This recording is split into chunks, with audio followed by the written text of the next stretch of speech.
Hello students, आप सबको अपनी चैनल साइंस जंक्शन में स्वागत करती हूँ।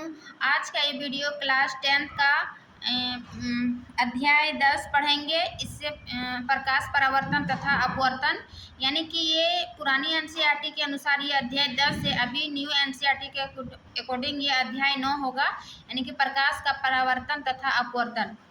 इससे पिछले वीडियो में हम इसका कंप्लीट थ्योरी देख चुके हैं। आज हम इसका कंप्लीट प्रश्न उत्तर देखेंगे, चाहे वो बीच का प्रश्न उत्तर हो या अभ्यास का प्रश्न उत्तर। इन सभी प्रश्न उत्तर को हम एक वीडियो में देखेंगे, है ना। जैसा कि आप पता है कि इसका complete one shot theory video में हम क्या करते हैं, एनसीईआरटी का ही हर टॉपिक जो है वो अपने नोट्स में बनाते हैं, ताकि आपको जो है एनसीईआरटी का हर पॉइंट टू पॉइंट नोट्स तैयार हो जाएगा और आपको तैयारी करने में जो है अच्छा होगा, है ना। नोट्स हम इसलिए पढ़ाते हैं ताकि जो एनसीईआरटी में थोड़ा सा समझने में परेशानी हो सकती है, इसीलिए हम आपको अपनी भाषा में कम शब्दों में मतलब सरल रूप में उसको नोट्स में बनाते हैं, ताकि आप कम समय में आप बेहतर तैयारी कर पाइएगा और एग्ज़ाम में अच्छा परफॉर्मेंस कर पाइएगा। ठीक है, चाहे आप क्लास 10th में हो या फिर आप किसी भी एग्ज़ाम की तैयारी कर रहे हों, बीपीएससी जैसे कि बीपीएससी टीआरई 4 है या फिर एस्टेट की तैयारी कर रहे हैं, तो ये वीडियो आपके लिए काफ़ी हेल्पफुल होगा। ये नोट्स आप मेरा नोट्स एक बार मतलब ट्रस्ट करके पढ़ लीजिए, तो आप यकीन मानिए हम आप अपने नोट्स में जो है 100% कंटेंट देते हैं, ताकि आपको मेरा एक बार वीडियो देखने के बाद यानी एक बार नोट्स बनाने के बाद आपको किसी और वीडियो को देखने की आवश्यकता नहीं होगा। तो चूँकि मेरा वीडियो जो है एकदम एनसीईआरटी का हर टॉपिक एकदम पॉइंट टू पॉइंट एक सिस्टमेटिक ढंग से नोट्स तैयार करते हैं। आप देख सकते हैं इसके जितना भी हम वीडियो बनाए हैं वन शॉट फॉर्म में, तो आपको एक ही जगह वन शॉट थ्योरी मिल जाएगा और एक ही जगह आपको वन शॉट उसका कंप्लीट प्रश्न उत्तर मिल जाएगा। तो चलिए बिना देरी के शुरू करते हैं इसका प्रश्न उत्तर। ठीक है, प्रकाश परावर्तन था अपवर्तन का इसका प्रश्न देखते हैं, यानी कि अध्याय के बीच बीच का प्रश्न कहाँ है। तो सबसे पहला है इसका, देखिए, है ना, ये इस पेज का है कि अवतल दर्पण के मुख्य फोकस की परिभाषा लिखिए। ठीक है, अवतल दर्पण के मुख्य फोकस की परिभाषा होगा, जैसे कि ये दर्पण था, है ना, मुख्य फोकस इसके जो समानांतर ये गोलीय दर्पण के ही भाग है ना। तो इसमें बहुत कुछ बताए थे कि ये केंद्र है, ये ध्रुव है, ये फोकस है, त्रिज्या है। तो इसका जो मुख्य फोकस का जो डिफिनेशन बताए थे यहाँ देखिए, मुख्य अक्ष पर वह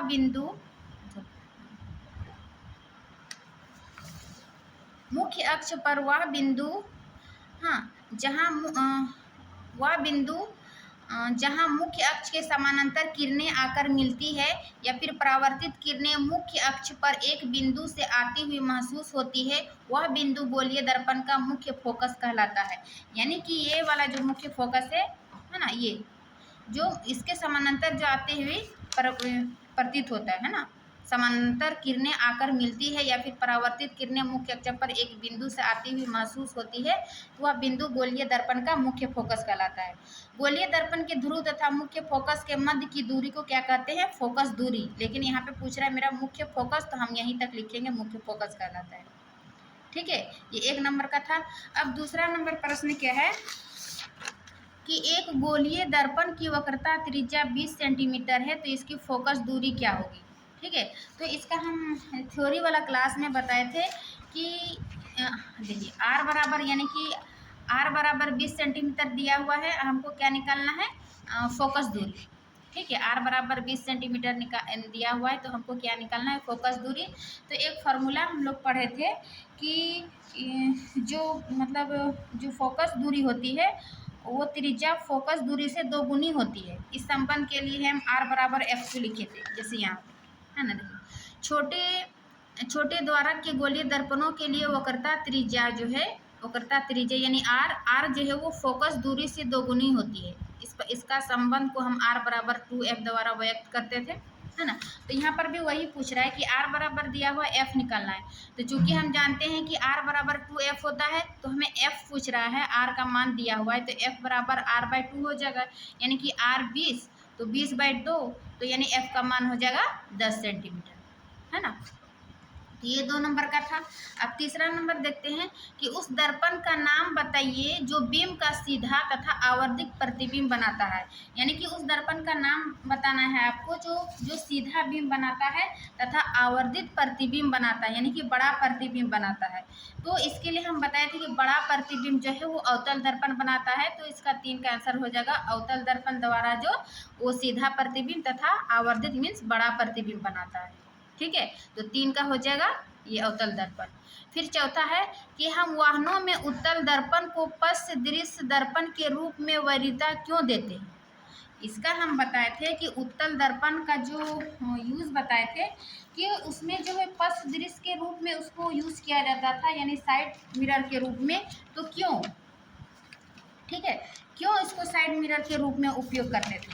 तो इसका आंसर होगा देखिए, ये हम बताए थे उत्तल दर्पण का उपयोग। उत्तल दर्पण का उपयोग जो है वो सामान्यतः वाहनों में किया जाता है, क्योंकि इनमें ड्राइवर जो है वो अपने पीछे के वाहनों को देख सकता है, पीछे के वाहनों की, क्योंकि उत्तल दर्पण द्वारा जो है वो छोटा प्रतिबिंब दिखता है, इसीलिए वो अपने पीछे के वाहनों को देख सकते हैं। और उत्तल दर्पण को इसलिए प्राथमिकता दी जाती है क्योंकि यह सदैव जो है सीधा तथा छोटा प्रतिबिंब बनाता है, वो छोटा प्रतिबिंब बनाता है और ड्राइवर को अपने पीछे के बहुत बड़े क्षेत्र को देखने में समर्थ बनाते हैं।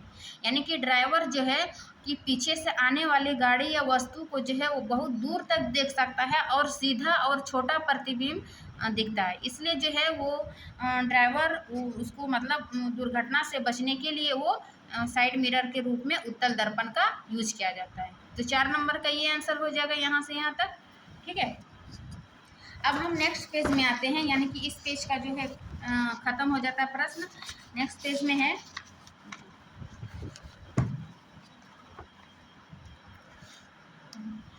कि उस उत्तल दर्पण की फोकस दूरी ज्ञात कीजिए जिसकी वक्रता त्रिज्या 32 सेंटीमीटर है ना। वक्रता त्रिज्या 32 सेंटीमीटर है, उसकी फोकस दूरी ज्ञात करना है।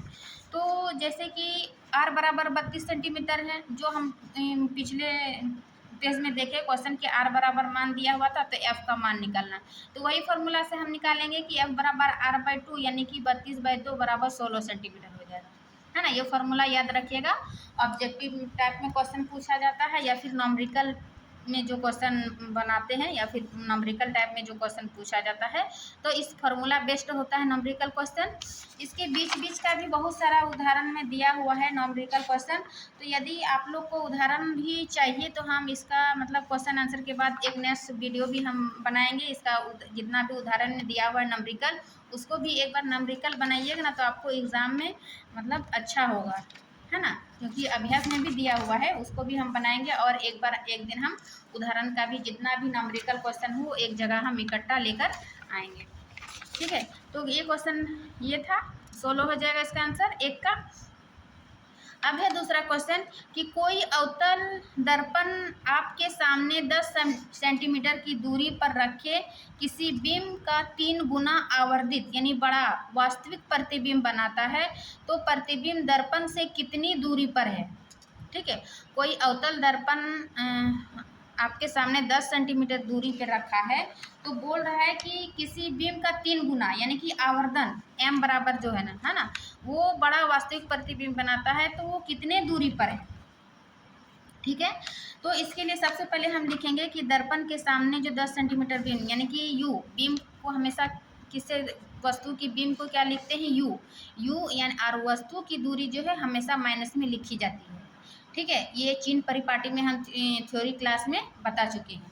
तो u का मान लेंगे -10 सेंटीमीटर, और चूंकि 3 गुनी आवर्धन दिया हुआ है तो m बराबर हो जाएगा -3, और चूंकि प्रतिबिंब वास्तविक है इसीलिए इसमें हो जाएगा माइनस। तो चूंकि m यानी आवर्धन का फॉर्मूला होता है -v/u यानी कि प्रतिबिंब की दूरी बटे वस्तु की दूरी। ठीक है, तो m का मान दिया हुआ -3 और प्रतिबिंब की दूरी चूंकि नहीं दिया हमको निकालना है, और u की दूरी यानी बिंब की दूरी 10 सेंटीमीटर है। ठीक है, तो v बराबर क्या हो जाएगा, ये क्रॉस गुना हो जाएगा यानी 10 या 30 यानी -30 सेंटीमीटर। अतः प्रतिबिंब दर्पण के सामने 30 सेंटीमीटर की दूरी पर बनता है। तो ये इसका आंसर हो जाएगा 2 का, है ना। बीच बीच में न्यूमेरिकल भी है तो हम बना दे रहे हैं ताकि आपको समझने में आसानी हो। ठीक है, तो ये दूसरा क्वेश्चन का था, खत्म हो गया। अब नेक्स्ट पेज का प्रश्न उत्तर देखते हैं।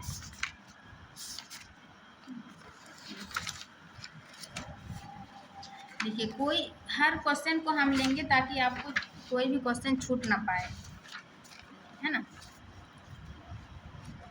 क्या है प्रश्न ए कि वायु में गमन करती प्रकाश की एक किरण जल में तिरछी प्रवेश करती है, क्या प्रकाश किरण अभिलंब की ओर झुकेगी अथवा अभिलंब से दूर हटेगी, बताइए। जब हम प्रकाश के अपवर्तन पढ़ा रहे थे थ्योरी क्लास में, तो उसमें बताए थे कि जब वायु से सघन माध्यम में जाती है तो क्या होती है, वो अपने अभिलंब की ओर झुकती है, और जब सघन से वायु की ओर जाती है तो वो अभिलंब से दूर हट जाती है।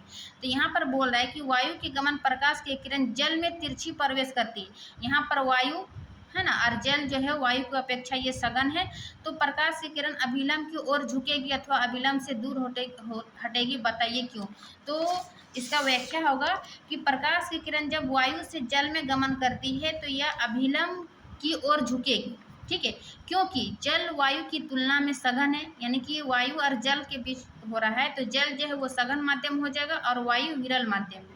तो विरल से सघन में आती है तो प्रकाश की किरणें जो विरल से सघन माध्यम में प्रवेश करने पर अभिलंब की ओर झुकेगी, वही सघन से वायु में जाएगी तो अभिलंब से दूर हटेगी। ये प्रकाश के अपवर्तन का नियम था। ठीक है, तो एक का ये आंसर हो जाएगा। उसके बाद प्रश्न 2 है कि प्रकाश वायु से 1.50 अपवर्तनांक की कांच की प्लेट में प्रवेश करता है, कांच में प्रकाश की चाल कितनी है। निर्वात में प्रकाश की चाल 3 × 10⁸ मीटर पर सेकेंड है। यहाँ पर पूछ रहा है कि मतलब कांच में प्रकाश की चाल क्या होगा। ठीक है, जबकि उसका अपवर्तनांक प्रकाश वायु का अपवर्तनांक इतना दिया हुआ है, तो कांच की प्लेट में प्रवेश करता है और कांच में प्रकाश की चाल कितनी होगी जबकि निर्वात में इतना दिया हुआ है। तो इसके लिए फॉर्मूला होता है, तो देखिए निर्वात में प्रकाश की चाल ये तो पता है 3 × 10⁸ मीटर सेकेंड हो, और यहाँ पर भी दिया हुआ है कि निर्वात में प्रकाश की चाल इतना है। ठीक है, उसके बाद हमको क्या निकलना है, कांच में प्रकाश की चाल। तो कांच में प्रकाश की चाल को भी मान लेते हैं, और कांच की प्लेट का अपवर्तनांक दिया हुआ कितना 1.50। ठीक है, अपवर्तनांक को इस प्रकार हम नोट करते हैं। तो ये अपवर्तनांक बराबर हो जाएगा ये निर्वात में प्रकाश की चाल बट्टे कांच में प्रकाश की चाल। ठीक है, तो अपवर्तनांक इतना मान दिया हुआ, अपवर्तनांक का मान 1.50, और चूंकि निर्वात में प्रकाश की चाल 3 × 10⁸ और प्रकाश की चाल निकालना है, तो इसको प्रकाश की चाल बराबर हो जाएगा इतना, माने ये इधर आ जाएगा, है ना। तो इसलिए अब इसको कटाएंगे, जैसे पॉइंट है यहाँ तो यहाँ 0 जाएगा, तो 15 दूने 30, तो 2 × 10⁸ मीटर पर सेकेंड इसका आंसर हो जाएगा। ठीक है, तो इस प्रकार देखिए अपवर्तनांक के फार्मूला बेस्ड से भी प्रश्न पूछ दिया जाता है, तो आप लोग फार्मूला को, यानी फिजिक्स में आपको फार्मूला न्यूमेरिकल ये सब ध्यान में रखना होगा। इसीलिए फिजिक्स का जो वीडियो वो थोड़ा लंबा हो जाता है, तो आप लोग घर पर आए नहीं, इम्पोर्टेंस अभी हम बता रहे हैं, ज़्यादा इधर उधर हम बातें नहीं कर रहे हैं। तो फिर अब प्रश्न 3 देखिए कि सारणी 10.3 से अधिकतम प्रकाशीय घनत्व के माध्यम को ज्ञात कीजिए, न्यूनतम प्रकाशीय घनत्व के माध्यम को भी ज्ञात कीजिए। यानी कि सारणी में 10.3 में क्या दिया हुआ, देखिए सारणी 10.3 में ये अपवर्तनांक का मान दिया हुआ है, जैसे वायु का 1.003, बर्फ का 1.33।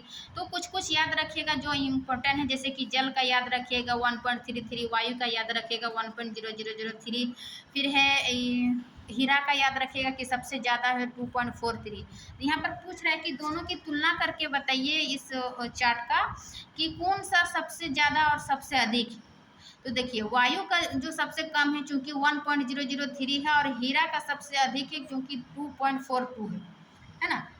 तो यहाँ प्रश्न भी वही पूछ रहा था कि 10.3 में अधिकतम प्रकाशीय घनत्व माध्यम को ज्ञात कीजिए, यानी कि सबसे अधिकतम किसका अपवर्तनांक था, और न्यूनतम प्रकाशीय घनत्व के माध्यम को भी ज्ञात कीजिए किसका न्यूनतम है। तो अभी हम देखें क्या देखें 3 नंबर का कि दिए गए सारणी 10.3 के अवलोकन से पता चलता है कि अधिकतम प्रकाशीय घनत्व का माध्यम जो है वो हीरा है, जिसका अपवर्तनांक 2.42 है। जबकि तथा न्यूनतम प्रकाशीय घनत्व माध्यम वायु है जिसका अपवर्तनांक 1.003 है ना। वही फिगर सारणी देखकर आपको बताना था कि कौन किसका अधिकतम है और किसका न्यूनतम। ठीक है, तो इस प्रकार इसका 3 का आंसर हो जाएगा। अब हम देखेंगे 4 कि आपको केरोसिन, तारपीन का तेल तथा जल दिए गए हैं, इनमें से किसमें प्रकाश सबसे अधिक तीव्र गति से चलता है। सारणी 10.3 में दिए गए आंकड़ों का उपयोग कीजिए। देखिए इसमें 3 दिया हुआ, केरोसिन, तारपीन तेल और जल का। तो जो दिया हुआ है, कम से कम जो प्रश्न पूछा है उसको तो याद कर लीजिए, जैसे कि ये केरोसिन, तारपीन और एक क्या दिया हुआ है, केरोसिन, तारपीन और जल का। देखो जल का 1.3, केरोसिन का 1.44, तारपीन का तेल 1.47। तो इसमें से पूछ रहा है कि जो दिया हुआ है ना, तो कौन सा सबसे किसमें प्रकाश सबसे अधिक तीव्र गति से चलता है। ठीक, तो इसका आंसर हो जाएगा कि केरोसिन का सबसे पहले लिख लेंगे कि किसका अपवर्तनांक कितना है। तो केरोसिन का अपवर्तनांक 1.44 है, फिर तारपीन तेल का 1.47 है, फिर जल का है 1.33। तो अतः यहाँ पर जो है जल का अपवर्तनांक कम है। देखिए तीनों की तुलना में ये जो है जल जो है सबसे कम है इसका अपवर्तनांक। केरोसिन तथा तारपीन के तेल की अपेक्षा जल में प्रकाश सबसे अधिक तीव्र गति से चलेगा। देखिए एक बात ध्यान रखिए कि जिसका सबसे अधिक अपवर्तनांक होगा उसका सबसे मतलब प्रकाश की अधिक तीव्र गति से कम जो है, यहाँ पर जल का अपवर्तनांक कम है, तो इसमें जो है इन दोनों की अपेक्षा जल में प्रकाश सबसे अधिक तीव्र गति से चलेगा। जितना अपवर्तनांक कम होगा वो प्रकाश अधिक तीव्र गति से चलता है, और जिसका अपवर्तनांक अधिक होगा तो वो प्रकाश की तीव्र गति जो है उसी अनुसार चलेगा। ठीक है, देखिए चूंकि प्रकाश की चाल v बराबर c/n के अनुसार जो है वो न्यूनतम अपवर्तनांक वाले माध्यम में प्रकाश का वेग अधिकतम होगा। यही वाला हम बोल रहे थे कि जिसका अपवर्तनांक न्यूनतम होगा उसकी प्रकाश की चाल अधिकतम होगी। ये दोनों एक दूसरे से विपरीत है। आगे हम प्रश्न में फिर आएगा, हम देखेंगे। अब है 5वां को प्रश्न कि हीरे का अपवर्तनांक 2.42 है। अभी हम देखें कि हीरे का अपवर्तनांक जो है वो 2.42 है। इस कथन से क्या अभिप्राय है, यानी कि हीरे का अपवर्तनांक इतना है तो क्या है, इसका कहने का अर्थ क्या है। तो देखिए चूंकि किसी माध्यम का अपवर्तनांक जो है क्या होता है, इसका फॉर्मूला वायु में प्रकाश की चाल बटे माध्यम में प्रकाश की चाल, यानी कि ये अपवर्तनांक बराबर c/v। c हो गया वायु में प्रकाश की चाल और v हो गया माध्यम में प्रकाश की चाल। तो चूंकि हम क्या निकाल रहे हैं, माध्यम में प्रकाश की चाल, तो c बराबर ये अपवर्तनांक हो जाएगा। c का मान यानी वायु में प्रकाश की चाल इतना होता है 3 × 10⁸ मीटर सेकेंड। और यहाँ पर हीरा का पूछ रहा है तो हीरा का अपवर्तनांक 2.4 हम लिखें। जब इसको हम सॉल्व करते हैं तो मतलब इतना आता है। ठीक है, 1.24 × 10⁸ मीटर सेकेंड। अतः हीरे में प्रकाश की चाल न्यूनतम है। क्यों न्यूनतम है, क्योंकि हीरे का अपवर्तनांक जो है वो सबसे अधिक है, इसीलिए इसकी प्रकाश की चाल जो है वो न्यूनतम है, क्योंकि इसका अपवर्तनांक अधिकतम है। अभी हम देखें, इसीलिए जो है हीरे में प्रकाश की चाल वायु में प्रकाश की चाल का 1/2.42 का भाग है ना। तो ये इसका एक्सप्लेन हो जाएगा, यानी कि हीरे का अपवर्तनांक इतना है तो क्यों, इसके बारे क्या व्याख्या करें। तो ये प्रश्न नंबर 5 का आंसर हो जाएगा। अब हम देखते हैं, ये पेज खत्म हो गया। अब नेक्स्ट पेज का प्रश्न देखेंगे, है ना।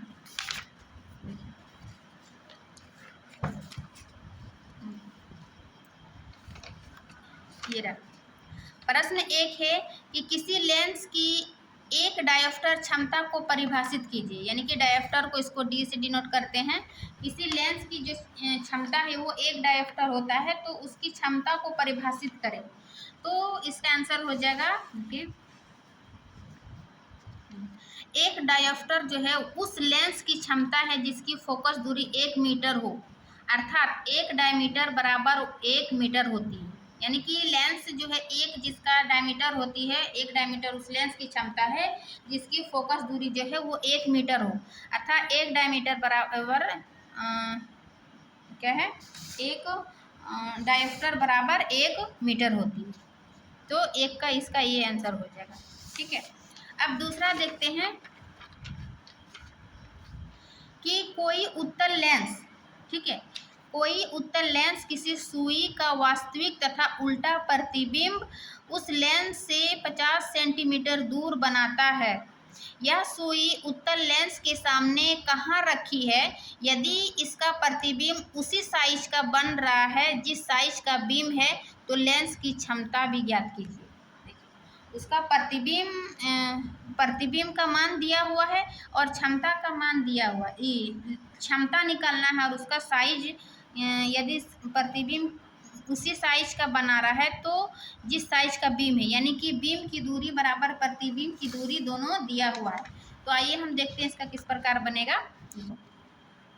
जैसे प्रतिबिंब की दूरी बराबर 50 सेंटीमीटर दिया हुआ है। अब दिया है कि प्रतिबिंब का साइज जो है वो बीम के साइज के बराबर होता है, यानी कि एच डैश बराबर एच डैश जो है प्रतिबिंब का साइज हो जाता है और बीम का साइज जो है वो एच हम लिखते हैं, ठीक है। तो चूंकि एच डैश बराबर बटे एच होता है, यानी कि प्रतिबिंब की दूरी बटे बीम की दूरी होता है, तो ये दोनों का मान आपस में दिया हुआ है। अब तो इसका बीम की दूरी भी हो जाएगा, क्योंकि बीम की दूरी जो है वो हमेशा ऋणात्मक लेते हैं, इसीलिए u बराबर जो हो जाएगा -50 सेंटीमीटर।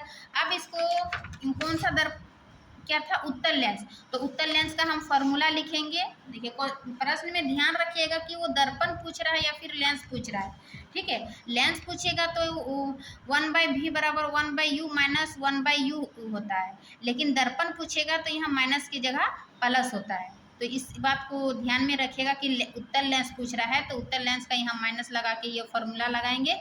उसके बाद फॉर्मूला में बैठा देंगे, यानी कि 1/v का मान है जो 50 सेंटीमीटर था, माइनस फिर 1/u का मान जो है -50 सेंटीमीटर लिए थे, ठीक है। अब बराबर f का मान निकालते हैं। तो इसको जब हल करते हैं तो f बराबर +25 सेंटीमीटर आता है, जो कि इसको मीटर में चेंज करेंगे तो 0.25 मीटर आएगा, ठीक है। अब लेंस की क्षमता भी पूछ रहा है, तो इसीलिए लेंस की क्षमता यानी कि P बराबर 1/f होता है। तो 1/f का मान बैठा के यदि इसको हल करते हैं, यानी कि पॉइंट हटाते हैं, तो इसको यहाँ 0 आ जाएगा। इस प्रकार ये 4/1 यानी कि 4 डायोप्टर इसका आंसर हो जाता है, ठीक है। तो 2 का ये नंबरिकल था। अब हम प्रश्न नंबर 3 देखते हैं कि 2 सेंटीमीटर फोकस दूरी वाले किसी अवतल लेंस की क्षमता ज्ञात कीजिए, ठीक है। 2 मीटर फोकस दूरी दिया हुआ है, उसका क्षमता निकालना है, ठीक है। तो चूंकि अवतल लेंस की फोकस दूरी यानी f बराबर -2 सेंटीमीटर दिया हुआ है, माइनस इसलिए लिए क्योंकि अवतल लेंस की फोकस दूरी जो है वो माइनस में लेते हैं, ये हम चिन्ह परिपाटी में बता चुके हैं। इसलिए लेंस की क्षमता जो है वो P बराबर 1/f होता है, यानी कि 1/f का मान बैठा दिए -2 मीटर, तो इसका हो जाएगा बराबर 0.5 डायोप्टर, है ना। अवतल लेंस की फोकस दूरी तो -2 मीटर है, तो इसका डायोप्टर होगा 0.5 डायोप्टर। तो ये थे कंप्लीट अध्याय के 20 का प्रश्न। इसी के साथ अध्याय के 20 का जो प्रश्न था वो समाप्त होता है। अब हम अभ्यास का प्रश्न मतलब देखते हैं, ठीक है। अभ्यास का प्रश्न है, सबसे पहले सब्जेक्टिव है उसको देखेंगे, उसके बाद हम ऑब्जेक्टिव देखेंगे। सॉरी, सबसे पहले ऑब्जेक्टिव है, उसके बाद हम सब्जेक्टिव देखेंगे। प्रश्न 1 है कि निम्न में से कौन सा पदार्थ जो है वो लेंस बनाने के लिए प्रयुक्त नहीं किया जाता है, ठीक है। तो लेंस बनाने के लिए सबसे पहले कौन सा प्रयुक्त किया जाता है? जैसे कि लेंस हो, जल हो गया, कांच हो गया, प्लास्टिक, इन सभी का यूज जो है वो हम लोग लेंस बनाने के लिए करते हैं। लेकिन मिट्टी जो है वो लेंस बनाने के लिए हम लोग उसको यूज नहीं करते हैं। तो इस प्रकार एक का हो जाएगा डी कि मिट्टी जो है वो लेंस बनाने के लिए प्रयुक्त नहीं करते, ठीक है। अब दूसरा प्रश्न है कि किसी बीम का अवतल दर्पण द्वारा बना प्रतिबिंब आभासी, सीधा तथा बीम से बड़ा पाया गया। आभासी, सीधा तथा बीम से बड़ा पाया गया, तो वस्तु की स्थिति कहाँ होनी चाहिए? देखिए, जब हम अवतल दर्पण बता रहे थे तो उसका प्रतिबिंब की प्रकृति में बताए थे कि अवतल दर्पण का एक ही ऐसा केस था जो आभासी तथा सीधा बन रहा था, और इसका प्रतिबिंब जो बीम से बड़ा वो दर्पण के पीछे बन रहा था। कब? जब दर्पण के ध्रुव तथा मुख्य फोकस के बीच रखते थे तब ये एक केस बनता था। बाकी सभी केसों में जो है वो वास्तविक और उल्टा प्रतिबिंब बनता था। लेकिन एक ही केस था अवतल दर्पण का जो कि आभासी, सीधा तथा बीम से बड़ा प्रतिबिंब बनता था, वो तो दर्पण के ध्रुव तथा मुख्य फोकस के बीच जब रखते थे। ठीक है, तब 2 का हो जाएगा इसका डी, है ना। इसका कंप्लीट हम एक चार्ट बना के बताए थे थ्योरी क्लास में। ठीक है, अब हम प्रश्न नंबर 3 देखते हैं। क्या है कि किसी बीम का वास्तविक तथा समान साइज का प्रतिबिंब प्राप्त करने के लिए बीम को उत्तल लेंस के सामने कहाँ रखें। यानी कि किसी बीम का वास्तविक तथा समान प्रतिबिंब प्राप्त करने के लिए बीम को उत्तल लेंस के सामने कहाँ रखेंगे, तो इसका आंसर हो जाएगा फोकस दूरी की दोगुनी दूरी पर रखेंगे, तो ये समान साइज का प्रतिबिंब बनेगा और बीम को प्रतिबिंब वास्तविक तथा समान साइज का प्रतिबिंब प्राप्त होगा। ठीक है, फिर हम चौथा नंबर देखते हैं कि किसी गोलीय दर्पण तथा किसी पतले गोलीय लेंस दोनों की फोकस दूरियां जो है वो -15 सेंटीमीटर है। दर्पण तथा लेंस समझौता है, यानी कि क्या है, किसी गोलीय दर्पण तथा किसी पतले लेंस दोनों की फोकस दूरी इतनी है, तो दर्पण तथा लेंस समझौता है, दोनों क्या हो जाएगा, अवतल है। ठीक है, अब हम पांचवा प्रश्न देखेंगे कि किसी दर्पण से आप चाहे कितनी ही दूरी पर खड़े हो, ध्यान से पढ़िएगा, कितनी ही दूरी पर खड़े हो आपका प्रतिबिंब सदैव सीधा प्रतीत होता है, संभवतः दर्पण है। यानी कि कौन ऐसा दर्पण है जो कि हमेशा जो है सीधा प्रतिबिंब बनाता है। तो हम समतल दर्पण में भी बताए थे कि हमेशा जो है वो सीधा प्रतिबिंब बनाता है, और एक हो जाएगा उत्तल दर्पण। ठीक है, तो इसका आंसर हो जाएगा या तो समतल या उत्तल, क्योंकि दोनों में जो है वो सीधा प्रतिबिंब बनाता है। तो 5 का हो जाएगा डी। अब प्रश्न 6 देखेंगे कि किसी शब्दकोश में पाए गए छोटे अक्षरों को पढ़ते समय आप निम्न में से कौन सा लेंस पसंद करेंगे, है ना। मतलब किसी छोटे अक्षर को पढ़ने के लिए आप कौन सा लेंस यूज करेंगे, तो इसके लिए आंसर हो जाएगा कि 5 सेंटीमीटर फोकस दूरी का एक उत्तल लेंस। ठीक है, ये 6 का हो जाएगा सी। अब है आपका ऑब्जेक्टिव टाइप का किरण आरेख बनाने वाला प्रश्न। ठीक है, जिसको नंबरिकल के रूप में हम लोग देखते हैं। क्या है 17 का कि 15 सेंटीमीटर फोकस दूरी के एक अवतल दर्पण का उपयोग करके हम किसी बीम का सीधा प्रतिबिंब बनाना चाहते हैं। बीम का दर्पण से दूरी का परिसर क्या होना चाहिए, प्रतिबिंब की प्रकृति कैसी है, प्रतिबिंब बीम से बड़ा है अथवा छोटा, इस स्थिति में प्रतिबिंब बनने का एक किरण आरेख बनाइए।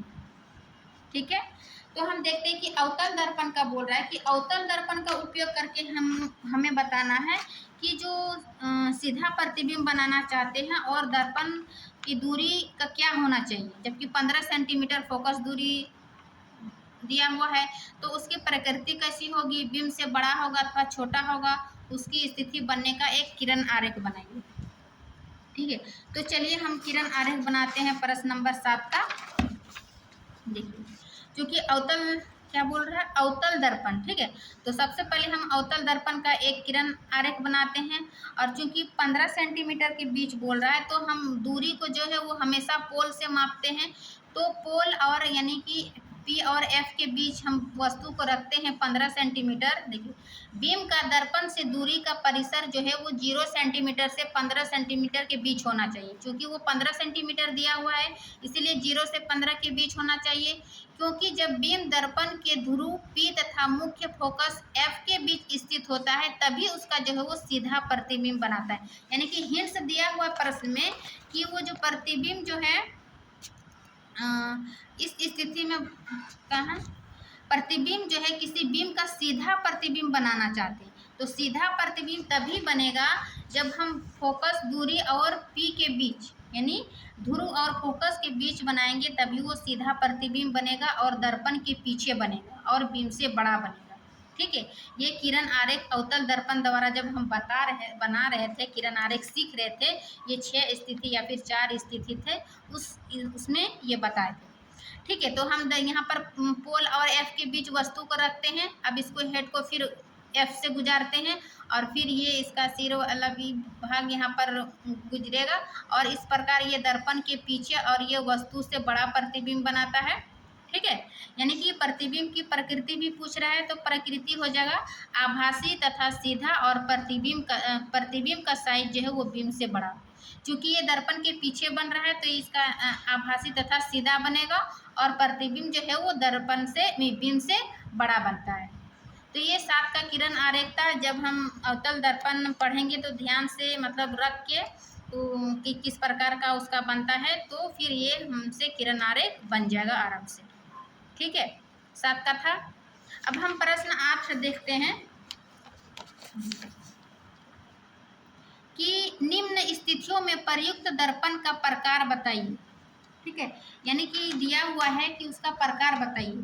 तो एक नंबर है कि किसी कार का अग्रदीप हेडलाइट, किसी कार का अग्रदीप, देखिए अग्रदीप में यानी आगे वाला भाग में कौन सा दर्पण यूज करते थे, तो अग्रभाग में जो है वो अवतल दर्पण का यूज करते हैं, है ना, ताकि जो वो हेडलाइट में प्रकाश जो है बड़ा दिखे हेडलाइट मतलब अग्रदीप में, इसीलिए वो अवतल दर्पण का उपयोग करते हैं। तो इसका आंसर हो जाएगा अवतल। जबकि किसी वाहन का पार्श्व हो यानी पीछे, है ना, दृश्य दर्पण देखने के लिए किसका यूज करते हैं, अभी हम देखें उत्तल दर्पण का। फिर है सौर भट्टी, सौर भट्टी में भी हम जो है हम अवतल दर्पण का यूज करते हैं। ठीक है, तो अपने उत्तर का कारण सहित पुष्टि करिए। तो एक का हो जाएगा अवतल दर्पण, दूसरा हो जाएगा उत्तल दर्पण, तीसरा हो जाएगा अवतल दर्पण। तो इसका हम जब हम इसका यूज बता रहे थे थ्योरी क्लास में, तो इसका जो एक्सप्लेन है ना, तो वहाँ से आप लिख लीजिएगा। देखिए सौर भट्टियों में सूर्य के प्रकाश को जो है वो केंद्रित करने के लिए बड़े अवतल दर्पणों का उपयोग करते हैं। ठीक है, उसी प्रकार अभी जो है सामान्यतः टॉर्च सर्चलाइट है वाहनों की हेडलाइट में प्रकाश का शक्तिशाली समानांतर किरण पुंज प्राप्त करने के लिए किया जाता है। और ये पश्च दृश्य वाला यानी उत्तल दर्पण वाला अभी हम बताएं, ठीक है, कि उसको छोटा प्रतिबिंब देखने के लिए बहुत दूरी तक देखने के लिए उसका उत्तल दर्पण का यूज किया जाता है। तो वो लिख लेना है, 8 का हो गया। अब हम देखते हैं प्रश्न 9। प्रश्न 9 क्या है कि किसी उत्तल लेंस का आधा भाग काले कागज से ढक दिया गया। ठीक है, किसी उत्तल लेंस का आधा भाग जो है वो काले भाग से ढक दिया गया। क्या यह लेंस किसी बीम का पूरा प्रतिबिंब बना पाएगा? मतलब बोल रहा है कि इसका आधा भाग किसी उत्तल लेंस लिए उसको आधा भाग को ढक दिए, तो क्या यह लेंस किसी बीम का पूरा प्रतिबिंब बना पाएगा? अपने उत्तर की प्रयोग द्वारा जांच कीजिए और अपने परीक्षणों की व्याख्या कीजिए। ठीक है, ये लॉन्ग क्वेश्चन में पूछा जा सकता है। तो आइए हम देखते हैं उसका परीक्षण करके प्रश्न 9 का। ठीक है, देखिए तो इसका आंसर जो होगा हाँ, कि किसी उत्तल लेंस का आधा भाग काले कागज से ढक देने पर भी उत्तल लेंस में जो है वो दिए गए बीम का पूरा प्रतिबिंब बनाता है। पहले तो ये हो गया। फिर प्रयोग विधि द्वारा जांच, सर्वप्रथम एक उत्तल लेंस लेंगे, है ना, उसका प्रयोग के विधि में जो है हम सर्वप्रथम एक उत्तल लेंस लेते हैं तथा इसके आधे भाग को काले कागज से ढक दीजिए। ठीक है, उसके आधे भाग को जो है वो काला कागज से ढक देंगे, जैसे इस प्रकार। पहले उत्तल लेंस बनाए, उसके आधे भाग को काले कागज से ढक देते हैं। अब लेंस को किसी स्टैंड के सहारे दी गई आकृति के अनुसार रखिए। ठीक है, इस प्रकार जो है इसको एक स्टैंड मान लेते हैं, है ना, इस प्रकार हम इसको रखें। अब लेंस की एक तरफ जलती हुई मोमबत्ती, ठीक है, एक तरफ जलती हुई मोमबत्ती रखेंगे तथा दूसरी तरफ एक सफ़ेद पर्दा रखेंगे। इस प्रकार एक तरफ मोमबत्ती रखेंगे जलती हुई और दूसरी तरफ सफ़ेद पर्दा रखेंगे। हम पाते हैं कि पर्दे पर जो है वो मोमबत्ती का पूरा उल्टा प्रतिबिंब बनाता है। यही ना हमको देखना था कि यदि हम आधा भाग ढक देते हैं उत्तल लेंस का तो ये पूरा प्रतिबिंब बना पाएगा क्या नहीं। तो इसका हम प्रयोग किए कि एक मोमबत्ती रखे एक साइड और दूसरी साइड पर्दा रखे, तो हम देख पा रहे हैं कि ये पर्दे पर जो है वो मोमबत्ती का पूरा उल्टा प्रतिबिंब बनाता है ना, जो कि हम स्क्रीन यानी सफ़ेद पर्दा पर देख लें। तो यही परीक्षण हुआ कि प्रतिबिंब की संरचना जो है वो लेंस के आकार पर निर्भर नहीं करती। इससे ये क्या पता चला कि इसका आकार जो है इस पर निर्भर नहीं करता है। एक छोटा लेंस भी वस्तु का पूर्ण प्रतिबिंब बना सकता है। देखिए छोटे से लेंस की जो में क्या है, हम बड़े वस्तु को भी देख सकते हैं। इसीलिए इससे कोई प्रभाव नहीं होगा कि हम आधा भाग जो है काला ढक दिए हैं तो पूरा प्रतिबिंब बनेगा क्या, नहीं। तो इसका ये आंसर हो जाए कि लेंस भी वस्तु का पूर्ण प्रतिबिंब बना सकता है। ठीक है। दूसरा क्या है कि परंतु प्रतिबिंब की चमक जो है अपेक्षाकृत कम हो जाती है क्योंकि लेंस से गुजरने वाली प्रकाश की किरणों की संख्या कम हो जाती है। ठीक है। तो इसका परीक्षण में हम इस प्रकार देखें, इसका परीक्षण, इसका ये प्रैक्टिकल सफ़ेद पर्दा पर। ठीक है, प्रायोगिक विधि द्वारा। तो ये था 9 का उत्तर।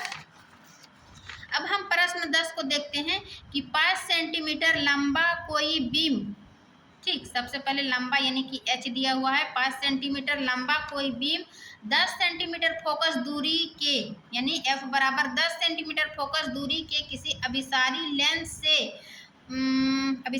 से 25 सेंटीमीटर दूरी पर रखा जाता है। ठीक है। प्रकाश किरण आरेख खींचकर बनने वाले प्रतिबिंब की स्थिति, साइज तथा प्रकृति ज्ञात कीजिए। अभिसारी लेंस और अपसारी लेंस हम बताए थे कि किसको बोलते हैं। चलिए यहाँ पर भी हम देखते हैं प्रश्न 10 का। सबसे पहले तो क्या दिया हो वो लिख लेंगे कि फोकस दूरी बराबर 10 सेंटीमीटर दिया हो, प्रतिबिंब की दूरी 25 सेंटीमीटर दिया हुआ है। तो चूंकि बीम की दूरी जो है हमेशा नेगेटिव लेते हैं तो -25 सेंटीमीटर हो जाएगा और हाइट जो है लंबाई जो है 5 सेंटीमीटर दिया हुआ है। तो यहाँ पर कौन सा लेंस था, है ना, अभिसारी लेंस। जब भी लेंस पूछेगा तो सबसे पहले हम 1/f बराबर 1/v, हम माइनस ध्यान रखिएगा कि लेंस पूछ रहा है तो 1/v माइनस 1/u लिखे। उसके बाद जो फॉर्मूला में दिया हुआ उसको बैठा दिए कि चूँकि हमको f का मान दिया हुआ, u का मान दिया, हमको v निकालना है तो 1/v बराबर कर लेते हैं 1/f प्लस 1/u। अब इसको बैठा के क्या निकला, 3/10। ठीक है, यानी v का मान जो निकला 3/10, सॉरी 1/v बराबर 3/10 था तो v बराबर हो जाएगा 50/30 और इसका मान हो जाएगा 16.67 सेंटीमीटर। ठीक है। अब क्या है कि प्रतिबिंब की स्थिति लेंस के दूसरी ओर 16.60 सेंटीमीटर पर यानी कि f2 तथा 2f2 के बीच बन रहा है। यहाँ पर कहाँ बन रहा है, f2 तथा 2f के बीच। जब इसको 10 सेंटीमीटर 5 सेंटीमीटर हाइट से फोकस दूरी 10 सेंटीमीटर रखें और प्रतिबिंब 25 सेंटीमीटर पर रखें तो ये जो है f2 तथा 2f2 के बीच इसका प्रतिबिंब बनता है। ठीक है। तो प्रतिबिंब की स्थिति लेंस की दूसरी ओर इतना पर बना। अब प्रतिबिंब का क्या निकलना है, साइज निकलना है। तो साइज यानी m बराबर जो है v/u होता है, यानी कि प्रतिबिंब की दूरी बटे बीम की दूरी, इसी को h और h डैश लिखते हैं, यानी कि प्रतिबिंब की दूरी और b की दूरी। तो ये प्रतिबिंब की दूरी जो हम यहाँ निकाले थे v बराबर उसको लिख देते हैं और फिर बीम की दूरी लिखें। तो जब इसको हल करते हैं तो यानी h बराबर -10/3 निकलता है और इस प्रकार इसका मान -3.33 सेंटीमीटर आता है। ठीक है। तो प्रतिबिंब का जो है साइज हम क्या देखें कि बहुत मतलब छोटा होता है वस्तु के तुलना में। ठीक है। बीम के तुलना में जो है प्रतिबिंब की साइज छोटा होता है और प्रतिबिंब की प्रकृति वास्तविक तथा उल्टा होता है। प्रतिबिंब की प्रकृति जो है वास्तविक तथा उल्टा होता है। ठीक है। इतना हम देख लिए इसके किरण आरेख में, यानी प्रश्न 10 का। ठीक है। अब हम देखेंगे प्रश्न 11 में क्या पूछ रहा है कि 15 सेंटीमीटर फोकस दूरी का कोई अवतल लेंस, ठीक है, अवतल लेंस किसी बीम का प्रतिबिंब लेंस से 10 सेंटीमीटर दूरी पर बनता है। हाँ, तो बीम लेंस से कितने दूरी पर स्थित है, किरण आरेख खींचिए। ठीक है। इसके लिए किरण की अवतल लेंस किसी बीम का प्रतिबिंब, पहले जो दिया हो वो लिख लेते हैं कि f बराबर दिया हुआ है -15 सेंटीमीटर और फिर v बराबर दिया हुआ है -10 सेंटीमीटर। अब हमें क्या निकालना है, 15 सेंटीमीटर फोकस दूरी हो गया, प्रतिबिंब लेंस से 15 सेंटीमीटर की दूरी पर बन गया, और बीम लेंस से कितनी दूरी पर स्थित है, यानी कि प्रतिबिंब निकालना है, फिर उसका किरण आरेख बनाना है। तो सबसे पहले हम अवतल लेंस का ये किरण आरेख बनाएं, और f बराबर 15 सेंटीमीटर लेते हैं और v बराबर 10 सेंटीमीटर। तो इसका सबसे पहले फॉर्मूला लिख लेते हैं, है ना, लेंस का। तो 1/f बराबर 1/v माइनस 1/u। अब जो दिया हुआ इसका मान लिख लेते हैं, और इस प्रकार ये 1/u यानी कि बीम की दूरी का मान निकल जाता है -30 सेंटीमीटर। अभी तक तो आप हल करने सीख ही गए होंगे, कुछ नहीं, भिन्न का जोड़ घटा है, ठीक है। नीचे लघुत्तम लेते हैं, ऊपर गुना भाग करते हैं, ठीक है, गुना करके जोड़ देते हैं। तो आप क्लास 10th में है, नंबरिकल बना रहे हैं, तो आपको तो भिन्न का जोड़ आना आता ही होगा। तो इतना छोटा छोटा क्या करेंगे, 10 या 30, 3 10 3 के 3, है ना, 15 दूने 30, 2 के 2, ये सब क्या करेंगे, ये सब तो आप जान ही रहे, इससे वीडियो लंबा हो जाएगा। तो ये हो गया कि अतः वस्तु लेंस के सामने 30 सेंटीमीटर की दूरी पर स्थित है, ठीक है, क्योंकि u का मान जो है वो 30 निकला, इसीलिए जो 30 सेंटीमीटर का दूरी पर है, जिसकी आकृति में दर्शाया गया, जो यहाँ पर दर्शाया गया कि प्रतिबिंब बीम की दूरी जो है वो 30 सेंटीमीटर है, और प्रतिबिंब की दूरी जो है वो 10 सेंटीमीटर, और f बराबर -15 सेंटीमीटर दिया हुआ था, और इसका किरण आरेख इस प्रकार बनेगा, ठीक है। 11 का हो गया। अब हम 12 का देखते हैं कि 15 सेंटीमीटर फोकस दूरी के किसी उत्तल दर्पण से कोई बीम 10 सेंटीमीटर दूरी पर रखा है, तो प्रतिबिंब की स्थिति तथा प्रकृति ज्ञात कीजिए। यानी कि 15 सेंटीमीटर फोकस दूरी को किसी उत्तल दर्पण के सामने रखा गया है, कोई बीम 10 सेंटीमीटर दिया हुआ है और फोकस 15 सेंटीमीटर रखा है। तो पूछ रहा है कि प्रतिबिंब की स्थिति तथा प्रकृति ज्ञात कीजिए, 12 का, ठीक है। तो सबसे पहले जो दिया हुआ उसको हम लिख लेते हैं कि f बराबर जो है वो 15 सेंटीमीटर दिया हुआ है, और u बराबर जो है 10 सेंटीमीटर दिया हुआ है, ठीक। तो चूंकि उत्तल दर्पण की फोकस दूरी धनात्मक होती है तो हम धनात्मक लिए, और अवतल दर्पण की फोकस दूरी ऋणात्मक होती है। ये चिन्ह परिपाटी में हम पॉइंट्स मतलब पॉइंट करके नोट बना दिए हैं। आप वहाँ यदि आप लोग की कोई थ्योरी पार्ट नहीं देखे हैं तो 1 शॉर्ट वीडियो बना हुआ है थ्योरी पार्ट, आप वहाँ से देख सकते हैं। उसके बाद आप न्यूमेरिकल या प्रश्न उत्तर बनाइए तो आपको बेहतर समझ में आएगा, ठीक है। अब दर्पण सूत्र, चूंकि उत्तल दर्पण बोल रहा है तो दर्पण सूत्र हम लगाएंगे 1/f बराबर 1/v प्लस 1/u। अब इसका मान बैठा के हल करके v बराबर मेरा क्या निकला, +6 सेंटीमीटर, ठीक है। इससे क्या पता चला कि अतः प्रतिबिंब दर्पण के पीछे 6 सेंटीमीटर की दूरी पर बनेगा तथा यह आभासी तथा सीधा प्रतिबिंब बनेगा। यानी कि जब दर्पण के पीछे बन रहा है, जब भी दर्पण के पीछे बनेगा तो वो आभासी तथा सीधा बनेगा, और दर्पण के सामने बनेगा तो वो उल्टा और वास्तविक प्रतिबिंब और उल्टा बनेगा, ठीक है। ये चीज़ बनाते बनाते आपको ध्यान में आ जाएगा। आप न्यूमेरिकल बनाने में थोड़ी सी परेशानी होती है, लेकिन एक बार से 2 बार आप बनाइएगा तो आपको बेहतर समझ में आ जाएगा, ठीक है। 12 का था। अब हम 13 का देखते हैं कि एक समतल दर्पण द्वारा उत्पन्न आवर्धन +1 है। इसका क्या अर्थ है, यानी कि एक समतल दर्पण द्वारा जो उत्पन्न आवर्धन यानी कि m बराबर जो है वो +1 है। तो इसका क्या अर्थ है पूछ रहा है, ठीक है, 13 का। तो देखिए, तो चूंकि हम जानते हैं कि m बराबर -v/u होता है, उसी को h डैश यानी प्रतिबिंब की दूरी बाय बीम की दूरी लिखते हैं। तो चूंकि m बराबर +1 दिया हुआ है तो -v/u लिखते हैं, h फिर बराबर h डैश बाय h लिखते हैं, यानी कि v बराबर -u, ठीक है, तथा h बराबर h डैश, अर्थात m बराबर यानी आवर्धन बराबर +1 दर्शाता है कि प्रतिबिंब जो है प्रतिबिंब तथा बीम के साइज के बराबर है ना। क्योंकि ये दोनों का मान बराबर है इसलिए प्रतिबिंब तथा बीम के साइज बराबर है। m का धनात्मक चिन्ह यह दर्शाता है कि प्रतिबिंब आभासी तथा सीधा है। साथ ही प्रतिबिंब दर्पण से ठीक उतने ही पीछे बनता है जितनी दूरी पर वस्तु इसके सामने स्थित है, यानी कि समतल दर्पण का ये गुण दिखा रहा है। तो ये इसका एक्सप्लेन है कि जब किसी समतल दर्पण का आवर्धन m है तो इसका क्या अर्थ है, तो अर्थ है कि प्रतिबिंब की दूरी और बीम की दूरी साइज के बराबर है और धनात्मक दर्शाता है कि प्रतिबिंब आभासी तथा सीधा है। यानी कि आभासी तथा सीधा कब बनता है? जब दर्पण के पीछे बनता है और जितनी दूरी पर वस्तु रखे उतनी दूरी पर उसका प्रतिबिंब भी बनता है। इसका समतल दर्पण के गुण में हम पढ़ चुके हैं।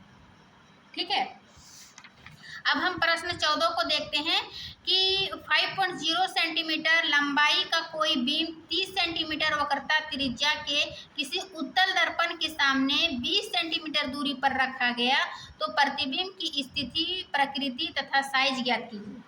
ठीक है, इसका जो पहले दिया हुआ है कि 5.0 सेंटीमीटर लंबाई दिया हुआ है, यानी कि h बराबर दिया हुआ है, बीम यानी u बराबर 30 सेंटीमीटर दिया हुआ है और दर्पण के सामने 20 सेंटीमीटर दूरी पर रखा गया है तो प्रतिबिंब की स्थिति, प्रकृति तथा साइज ज्ञात कीजिए। 14 का तो सबसे पहले हम लिख लेते हैं कि f बराबर 15 है, तो हम इसको चूंकि ये क्या है 15 का है अवतल दर्पण। ठीक है, अवतल दर्पण, इसलिए हम इसकी फोकस दूरी को अवतल दर्पण में प्लस लिखते हैं और u बराबर हमेशा यानी प्रतिबिंब की दूरी जो है हमेशा नेगेटिव लेते हैं, इसीलिए -20 सेंटीमीटर हो जाएगा। h बराबर 5.0 सेंटीमीटर दिया हुआ है। ठीक है, तो दर्पण सूत्र से, क्योंकि दर्पण पूछ रहा है 15 का के अवतल दर्पण, तो दर्पण का सूत्र पहले लिखेंगे 1/v + 1/u बराबर 1/f। ठीक है, क्योंकि यहाँ v दिया, u दिया हुआ है, f दिया हुआ है। ठीक है, और h दिया हुआ है। ठीक, 15 मैं 14 वक्रता त्रिज्या, अच्छा यहाँ पर जो r का मान दिया था वक्रता त्रिज्या r का मान 30 था, लेकिन जब हम f बराबर r/2 पढ़े तो यहाँ से सबसे पहले हम f का मान निकाल लिए 15, इसलिए यहाँ पर 15 डायरेक्ट लिख दिए। तो यहाँ पे समझ लीजिएगा, क्योंकि कंफ्यूज नहीं कीजिए कि r का मान दिया हुआ है 30, यहाँ f का मान 15 क्यों लिखे, तो इसको f बराबर r/2 में इसको तोड़ के यहाँ पर लिखिए। ठीक है, तो अब सूत्र में बैठा दीजिए कि 1/v, चूँकि 1/v नहीं दिया हुआ है तो 1/v बराबर 1/u बराबर ये 1/15 यानी कि 1/f। ठीक है, इसको लिख के तो v का मान क्या हुआ 8.6 सेंटीमीटर। ठीक है, यानी प्रतिबिंब की दूरी v बराबर इतना माना गया। अब क्या इससे निष्कर्ष निकला कि अतः प्रतिबिंब आभासी तथा सीधा और दर्पण के पीछे 8.6 सेंटीमीटर दूरी पर बनता है। क्योंकि ये प्रतिबिंब की दूरी है जो पॉजिटिव में आया, इसलिए पता चला कि धनात्मक कब आता है? जब दर्पण के पीछे बनता है ना। दर्पण पे जब पीछे बन रहा है तो आभासी तथा सीधा बनेगा और ये 8.6 सेंटीमीटर की दूरी पर बनता है। ठीक है, अब इसमें 14 में प्रतिबिंब की स्थिति बता चुके, प्रकृति बता दी था, साइज यानी m, आवर्धन बराबर क्या होगा -v/u, यानी कि प्रतिबिंब की दूरी बट्टे बीम की दूरी बराबर ये इसका मान बैठा दिए v/60/7 बट्टे u का मान -20। जब इसको हल करेंगे तो 3/7 यानी कि इस प्रकार 3/7 h बराबर 15/7 यानी 2.2 सेंटीमीटर। 2.2 सेंटीमीटर जो है वो m का h डैश का यानी कि प्रतिबिंब की दूरी का मान आया। ठीक है, अब जो है अतः प्रतिबिंब जो है बीम से छोटे साइज का, बीम का मान इतना आ रहा था, u का मान जो है 20 सेंटीमीटर और प्रतिबिंब का जो है 2.2, तो बीम का मान क्या हो जाएगा? प्रतिबिंब बीम से छोटा साइज का है। ठीक है, हो सके आप पहली बार न्यूमेरिकल बना रहे हैं तो आपको परेशानी हो रही होगी, लेकिन आप धैर्य रखिए, 1 से 2 बार आप वीडियो को देखिए, बनाइए, तो आपको धीरे धीरे समझ में आने लगेगा। कोई भी चीज़ जब हम फर्स्ट बार पढ़ते हैं तो उतनी समझ में नहीं आता है, लेकिन उसी चीज़ को जब हम 1 से 2 बार देख लेते हैं या पढ़ लेते हैं तो हमको जो है वो आसानी से समझ में आ जाता है। तो बिल्कुल घबराइए नहीं, आप वीडियो एक बार देख रहे हैं तो अब देखिए, बनाइए, उसके बाद फिर अब जब अपना नोट्स बनाइएगा तो खुद ब खुद अपने से जब फॉर्मूला याद हो जाएगा तो फिर बना लीजिएगा। ठीक है, अब है 14 हो गया। अब है प्रश्न 15 कि 7.0 सेंटीमीटर साइज का कोई बीम 18 सेंटीमीटर फोकस दूरी के किसी अवतल दर्पण के सामने 27 सेंटीमीटर दूरी पर रखा गया तो दर्पण से कितनी दूरी पर किसी पर्दे को रखें कि उस पर वस्तु का स्पष्ट फोकसित प्रतिबिंब प्राप्त किया जा सके। प्रतिबिंब का साइज, प्रकृति ज्ञात कीजिए। ठीक है, यहाँ पर सबसे पहले क्या दे रहा है उसको लिख लें, तो ऐसे में खोज हो जाता है कि 7.0 सेंटीमीटर साइज का कोई बीम, यानी कि यू बराबर दिया हुआ है 7.0 सेंटीमीटर और 18 सेंटीमीटर फोकस दूरी दिया हुआ है। अवतल दर्पण के सामने 27 सेंटीमीटर दूरी पर रखा है, यानी कि बीम का साइज। तो उस वस्तु का स्पष्ट फोकसित प्रतिबिंब निकालना है, प्रतिबिंब का साइज तथा प्रकृति बताना है। ठीक है, इतना हम सबसे पहले लिख लेते हैं कि h बराबर 7 सेंटीमीटर दिया हुआ है, u बराबर -7 सेंटीमीटर, f बराबर 18 सेंटीमीटर। क्योंकि ये अवतल दर्पण है इसलिए हम फोकस दूरी का मान ऋणात्मक लिखे। ठीक है, अब हम फॉर्मूला बैठाते हैं दर्पण सूत्र से 1/v + 1/u बराबर 1/f। फिर अब 1/v, v तो का मान नहीं दिया, u का मान दिया हुआ है, f का मान दिया, उसको बैठाए। अब v बराबर जब हम इसको सॉल्व करते हैं v का मान निकलता है -54 सेंटीमीटर, सॉरी 1/54, हाँ, यानी वही v का मान इतना हो गया। उसके बाद उसका अब हम v का मान निकल गया, यानी कि प्रतिबिंब प्राप्त हो गया। अब उसका साइज तथा प्रकृति ज्ञात करेंगे, उसका साइज निकालेंगे, उससे प्रकृति हमें पता चल जाएगा। साइज यानी कि m बराबर, चूँकि m बराबर -v/u, यानी कि प्रतिबिंब की दूरी बटे u बीम की दूरी। ठीक है, तो प्रतिबिंब की दूरी जो निकाले, यानी v का मान जो 54 निकाले, और फिर बीम जो है 27 सेंटीमीटर है इधर, है ना, जो दिया हुआ था उसको हम लिखे। तो 27 दूनी 54, यानी कि 2 सेंटीमीटर जो है m का मान निकला।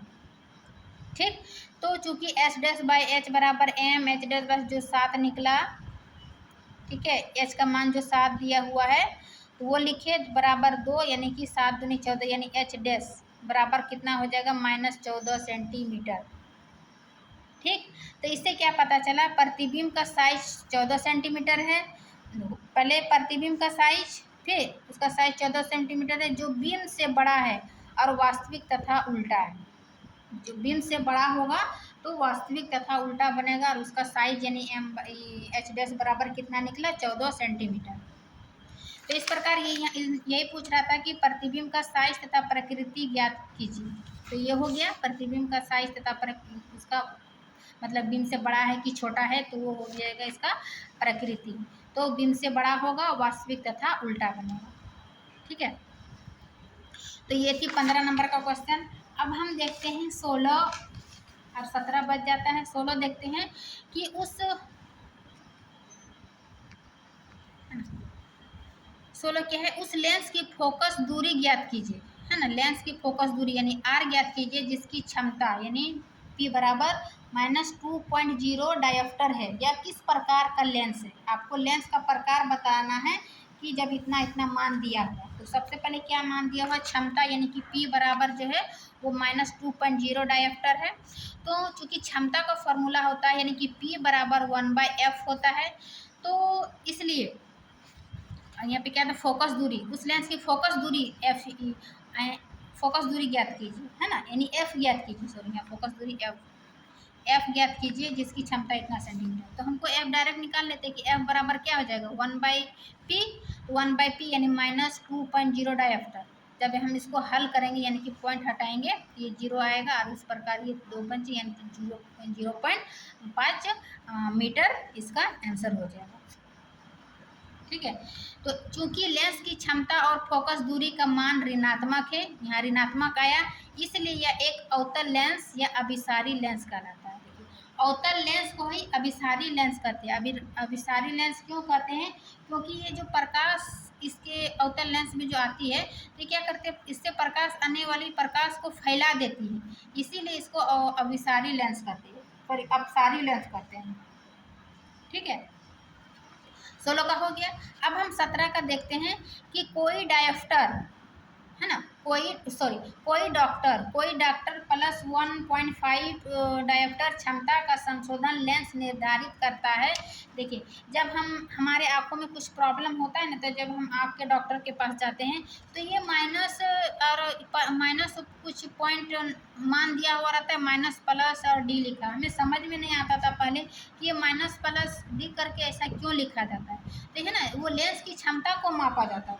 लेंस की क्षमता की कौन सा इसको लेंस लगेगा, अवतल लेंस लगेगा या फिर उत्तल लेंस लगेगा, तो उसको क्षमता से ज्ञात किया जाता है। ठीक है, तो यहाँ पर है कि कोई डॉक्टर 1.5 डायोप्टर क्षमता का संशोधन लेंस निर्धारित करता है, तो लेंस की फोकस दूरी ज्ञात कीजिए, है ना। वही फोकस दूरी f बराबर क्षमता दिया हुआ है। क्या निर्धारित लेंस अभिसारी है अथवा अपसारी। यहाँ पर हम देखें कि अवतल लेंस को जो है वो अपसारी लेंस कहा जाता था, और यहाँ पर जो है पूछ रहे कि लेंस अभिसारी होगा कि अपसारी। तो आइए देखते हैं, क्योंकि P का मान दिया हुआ है, देखिए यहाँ पे माइनस में दिया हुआ था तो इसका अवतल लेंस आया, यहाँ पे प्लस में दिया हुआ है इसका डायोप्टर, तो इसका जो है वो उत्तल लेंस होगा। 1.5 डायोप्टर, तो P बराबर 1/f होता है, तो F बराबर यानी कि फोकस दूरी हमको निकालना है, तो F बराबर 1/P यानी क्षमता, तो बराबर 1 इसका P का मान लिख देते हैं, और इस प्रकार निकलता है कि 0.67 मीटर मेरा F का यानी कि फोकस दूरी का मान आता है। ठीक है, तो चूंकि लेंस की क्षमता एवं फोकस दूरी के मान जो है वो धनात्मक आया, अतः यह एक उत्तल लेंस यानी कि अभिसारी लेंस है। उत्तल लेंस को ही अभिसारी लेंस क्यों कहते हैं, क्योंकि ये इससे जो प्रकाश की किरण आपतित होती है, तो ये प्रकाश की किरण की एक जगह जो है इकट्ठा कर लेता है ना, इसीलिए इसको अभिसारी उत्तल लेंस को अभिसारी लेंस कहते हैं। और ये एक जगह इसका मान जो है हमेशा धनात्मक आता है। यहाँ पर भी वही पूछ रहा था कि क्या निर्धारित लेंस अभिसारी है अथवा अपसारी, अभिसारी अथवा अपसारी, यानी कि ये अभिसारी होगा और उत्तल लेंस होगा, क्योंकि इसका मान धनात्मक आया, P का F का मान। तो ये थी आज की वीडियो का, यानी कि प्रकाश के परावर्तन तथा अपवर्तन का एक कंप्लीट अभ्यास का प्रश्न उत्तर, बीच का और अभ्यास का जितना भी नॉमरिकल था, सब्जेक्टिव था, ऑब्जेक्टिव था, इन तमाम क्वेश्चन को हम देख चुके हैं। अब यदि आपको इसमें से जो बीच का मतलब उदाहरण में दिया हुआ है, जो उसको भी आपको हल चाहिए, तो आप लोग कमेंट ज़रूर कीजिएगा कि हाँ मैम हमको उदाहरण जो दिया हुआ है उसको भी समझना है, क्योंकि ज़रूरत तो नहीं पड़ना चाहिए, क्योंकि हम इधर भी जितना नॉमरिकल ही इतना क्वेश्चन करवाएँ। देखिए, ये क्वेश्चन नंबर 9 से कितना नॉमरिकल क्वेश्चन 17 तक था, ये सभी किरण आरेख और नॉमरिकल टाइप का ही क्वेश्चन था। तो मैं आशा करती हूँ कि ये वीडियो अच्छी लगी होगी। वीडियो अच्छी लगी तो लाइक एंड सब्सक्राइब ज़रूर कीजिएगा। मिलते हैं नेक्स्ट क्लास में, तब तक के लिए थैंक यू।